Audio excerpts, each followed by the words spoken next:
Welcome to the premiere episode of Tortured Bourbon. The show where two regular people attempt to demystify bourbon and whiskey for all of you out there. Yep. This is Heather. And this is B. And we're just two buddies. We're actually neighbors, real close family members. And a few years ago, we really started enjoying bourbon together. Yes, we did. You introduced me to the good stuff. Cheers, y'all. And ever since then, I've been on a bit of a journey to learn a little bit more about it. Oh, that's good. It is That's good. smooth. It is good. So Shout out to Jefferson's Reserve. Yep. You actually got me this for my birthday. I years did. ago. I did. You and your lovely just husband. January. Just this past January. There we go. Seems like years ago. Seems doesn't like old times. it? So what are we doing here? Well, while we've been on a bit of a bourbon journey, and you're a little bit further along in it than I am, we know there's a lot left to learn. But we know that we like it. We Absolutely. know that we hate when people and places are pretentious about it, and we want to learn more. Yeah, and we want to find out what's good, what's not, what's worth the money, and where the hype is. And there's a lot of hype with bourbon. There's so much hype with bourbon, and there's so much mystery around it. And I mean, marketing's important. I mean, we're all consumers. We know what marketing does. That's right. But we want to learn more about bourbon. In this state, it is very difficult to learn about bourbon. It is very difficult to learn about it, and it's very difficult to get the things that are hyped up. That's right, because we live in the great state of North Carolina. Go Heels. That's go Pack. And the reality of that is that we live in a state that has very strict alcohol laws, especially when it comes to distilled spirits. That is correct. Archaic, some might say.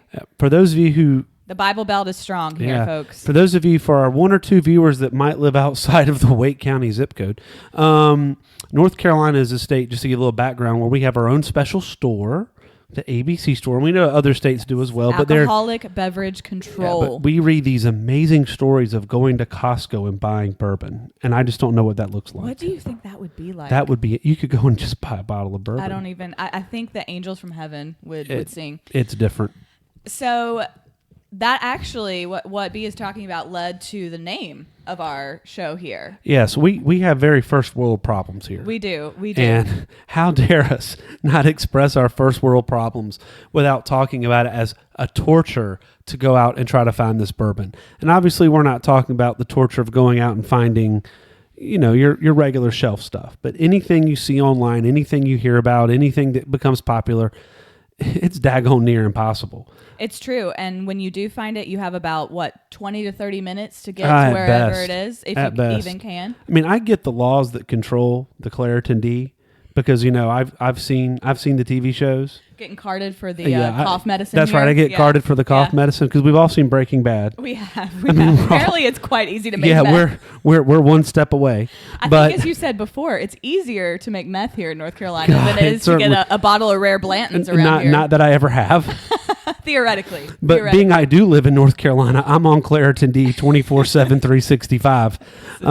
So that is just the truth. Talk about torture. Yeah, better believe it. So yes, we are tortured in that we are looking for this and trying to learn about it in a place where it's just not easy to. We want to take you on this journey. Why not? That's right. And so when we were talking about doing a show together, you came up with the name Tortured Bourbon, which was right up my alley because the artist of our generation, your generation, Taylor Swift, my generation, that's true. B's of a different generation. I think you can recognize the talent, though, and the cross-generational appeal of Miss Swift. So I don't want the Swifties to come after me. She's fine. She's fine. Glowing praise from my co-host over here. I've said before, she's like Elvis. I equate her to Elvis. That's fair. Pretty high. That's pretty high praise. I just said she's not the Beatles. I don't know. Sir Paul got down to some T Swift at Wembley. That doesn't make her the Beatles. So anyway, so when it came to naming the podcast, Tortured Bourbon was perfect. And like we said, our mission here is just to demystify whiskey for everyone out there, including ourselves, right, B? Absolutely. This is a show where we want to hear from you, and we are not experts. I want to make that very clear. I do not have a defined palate. Neither do I. I know what I like and I know what I don't like. Yeah, I don't always know why either. Yeah, so we're gonna be experiencing some of that on the show. We're gonna talk about the history of bourbon. We're gonna always give you a book you should be reading because we're nerds. That's true. We definitely are nerds. Nerds, not dorks. Nerds. Yes, yeah, we talked about that earlier. So let's try to remove the pretentiousness. And now that we've got the Taylor Swift reference out of the way for the algorithm, what do you think makes? Stick with us here. What do you think makes bourbon so difficult and so like there's a barrier? I think that's a complicated answer, and I think it has a lot of factors. But can you tell she's a lawyer? It depends. That's the classic lawyer answer. Here we go. So, yeah, you want to take a drink. So I think that we've talked about the fact that you can't. There's several reasons. Number one, you can't just go and have a taste casually to see if you like it or not before you purchase it. That's Once rare. you're in, you're in. Number two, there's so many kinds, and there's no descriptions really. Like if you go to a bar and you go to order bourbon, there's not some lengthy description that helps you know, I think I'll like this or I won't like this. Unlike beer. Oh yeah. There are 6 magic words in the English language as to why beer is approachable. What are those 6 magic words? Bud Light, Miller Lite, Coors Light. You got it. You got it. You know, you can go anywhere in the world. You can go to North Africa. You can go to England. You can go to California. You can even go to Greenbow, Alabama.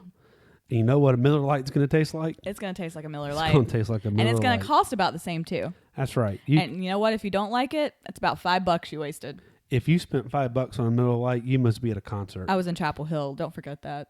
Oh wow, we weren't paying $5. We weren't paying $5 for a Miller Lite. Well, they hadn't invented beer yet when you were in college. You right? shouldn't have been paying for beer. Period.